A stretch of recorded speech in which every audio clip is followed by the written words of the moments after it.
I think that in crypto, you guys have been kind of the leader or one of the companies that realized this early. And you start out with deposits, payments, and now have continued to add these services. Maybe talk a little bit about how you guys think about kind of the deposit being so important to the business model, and then how you think about adding other products to the suite over time. Sure. Well, your ability to monetize and create revenue on a financial services platform is generally a derivative of balances on the platform.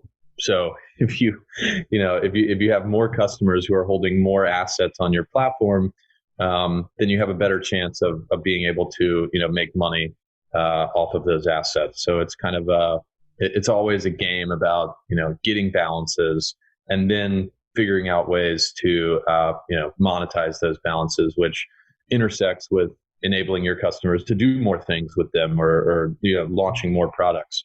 So that's the way we've always thought about it. One of the other reasons why this is important is financial services is a kind of hyper competitive industry, and I think crypto is even more competitive than traditional financial services because you're competing on a global scale, with blockchain technology, and at least everyone that's in the industry already sees the opportunity. So there's a lot of investment and excitement and smart people working in the space.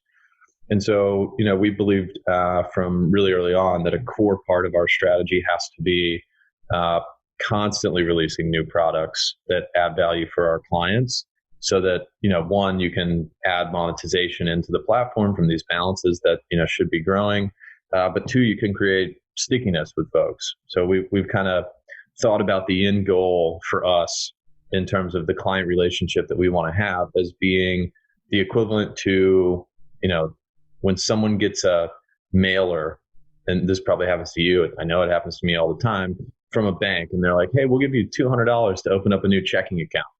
And you throw it away, not because $200, wouldn't be nice to have, but because you do all your stuff with a certain bank. You kind of got your setup figured out in terms of where your checking and savings account are, where your credit cards are, where your mortgage is, and you don't want to go through the work and pain in the butt of switching all that stuff just for $200. So that's the type of relationship we want to have with our clients, and the way you do that is create a compelling product suite so that someone can, not only earn interest on their Bitcoin, but they can also get a loan against their portfolio if they ever need to. They can buy and sell it if they ever need to. We're really excited about our first product that we're launching in the payment space, which is going to be a Bitcoin rewards credit card. So you can spend money every day on a credit card and earn Bitcoin as rewards for it. And that's just going to flow into your interest account immediately when you get the rewards. If someone engages with all those products and then they get a letter in the mail from another company saying, hey, we'll give you $100 worth of Bitcoin to come try and do some of those same things that you're doing with Blockfi over here, we want them to just throw it away. It's not worth it. I'm happy with Blockfi. They've given me great client service. I trust the team and the product. I'm familiar with how it works. It's really easy to use.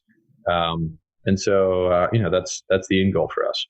Yeah, and one of the things that has been really interesting for me to see is this default digital currency world that you've created. So when somebody brings money into the system, it doesn't sit in cash ever, right? It sits in a stable coin. And so kind of explain how that works and why that's important. Because I do think that it also changes the mindset of a user, right? Like you are in this digital ecosystem. Let's talk a little bit about that. Yeah. So, first off, just in case anybody doesn't understand a stable coin, imagine if, Gemini, Coinbase, a couple other folks have done this. Let's use Gemini for this example. Folks send them money, they hold it in a bank account, and they get that audited, and the cash just sits in a bank somewhere. But then they release one-to-one digital versions of those dollars in a bank account. For them, it's called GUSD, the Gemini dollar. And so when you fund a Blockfi account from your bank, which you can do via a wire transfer, it doesn't sit as dollars at Blockfi, it sits as GUSD. But that's basically interchangeable with dollars. You can, wire it back out to your bank account. But the reason we represent it that way is that it enables us to kind of do some of the things that we want to do without falling squarely into traditional types of regulatory boxes. And you get all the benefits of having it as cryptocurrency, which are, you can transfer it on blockchain payment rails. You're, taking part in this new ecosystem, and it is a little bit different than just holding $1 in a bank account, but in ways that are largely positive.